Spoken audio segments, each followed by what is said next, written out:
मीरा एक छोटी सी गांव की लड़की थी जिसकी शादी हो चुकी थी।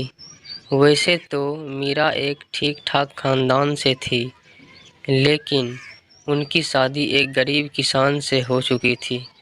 उसके पति का नाम मोहन था, जो कि एक गरीब किसान थे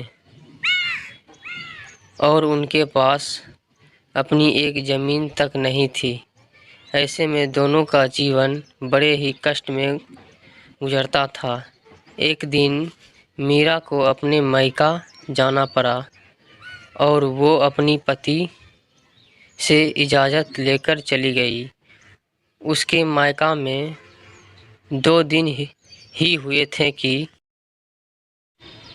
उसके ससुराल से एक बुरी खबर उस तक पहुंची। घटना कुछ ऐसी थी कि इसके पति का घर किसी एक हादसे में पूरी तरीके से जल चुका था। अब मोहन के पास रहने के लिए कोई भी जगह नहीं थी।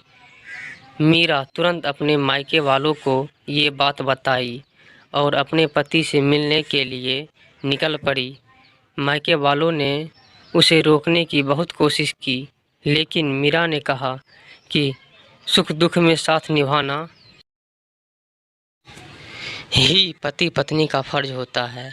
इतने सुनकर मायके वालों को रोना आ गया और उन्होंने मीरा को आशीर्वाद दिया और अपने पति का साथ कभी ना छोड़ने का उपदेश दिया।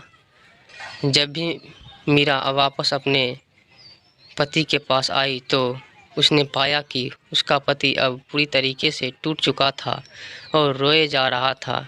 उसने कहा, अब हम कहाँ जाएंगे, मेरे पास तो कुछ भी नहीं बचा।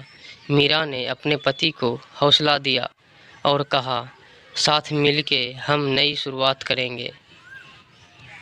और फिर दोनों मिलके मेहनत करके एक नया मकान बना लिया। मीरा ने अपने पति के साथ खड़े रहकर उसे तकलीफ़ों से लड़ने की ताकत दी।